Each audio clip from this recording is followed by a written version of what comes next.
When I walk past him, I walk back.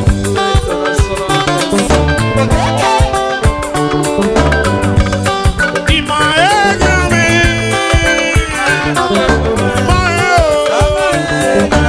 Godfather to baby. Godfather, Godfather, Godfather, Godfather, Godfather, Godfather, Godfather, Godfather, Godfather, Godfather. Godfather.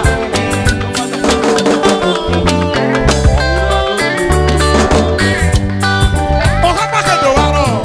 None of them is okay.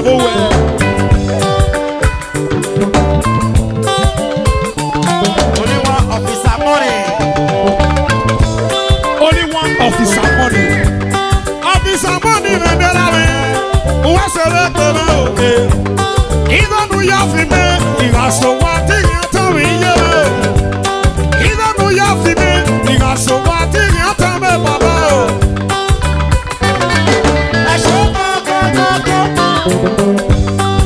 Oh, I'm back at the water. Now don't let me suck him away. It's okay, you can't say. I will not let you go. What's it? Fine boy. What's it, Amen? Cook back again.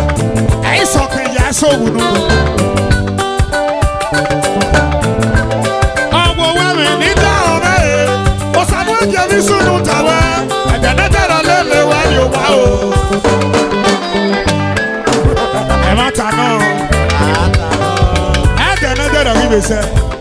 Oh, when body you up and feel I saw can have it.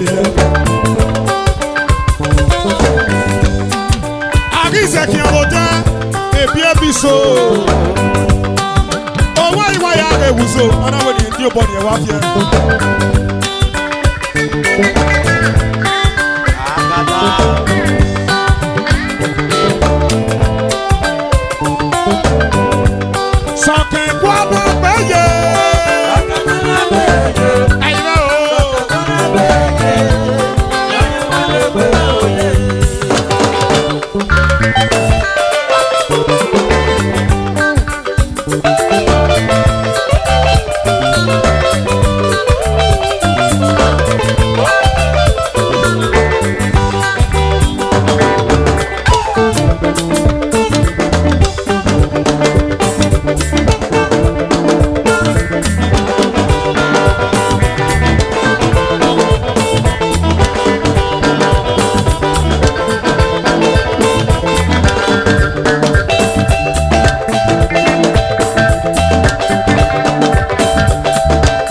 Otize iyamo.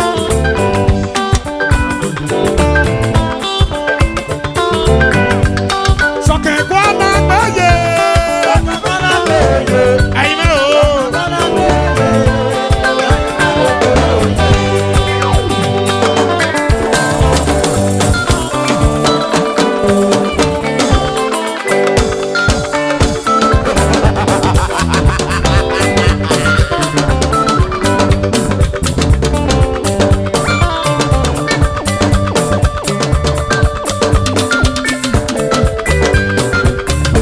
Josephine, Osakela Mobato, Alaye Bebe Badove, hey, hey. Joseph, Joseph, Joseph, Joseph, Joseph, Joseph. Oh, vieux pas, Chaboyo Guerrero, Wana Wako Fune, Rekewo.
I could not talk as if you didn't know I came up on what to do.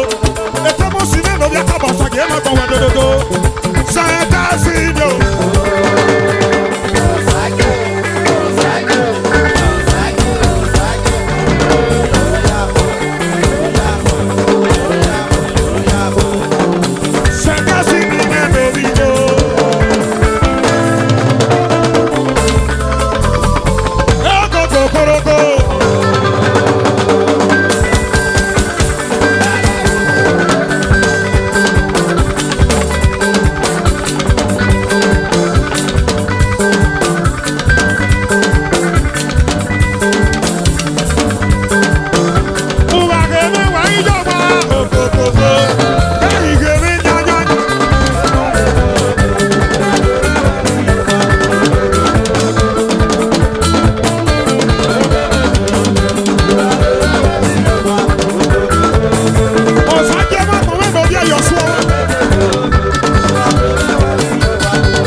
Rosa, Osa happy sagema ko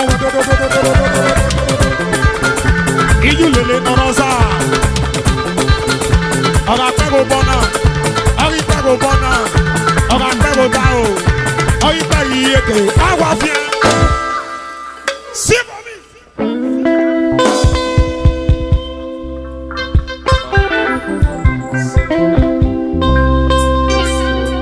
Okay, make we drop this one.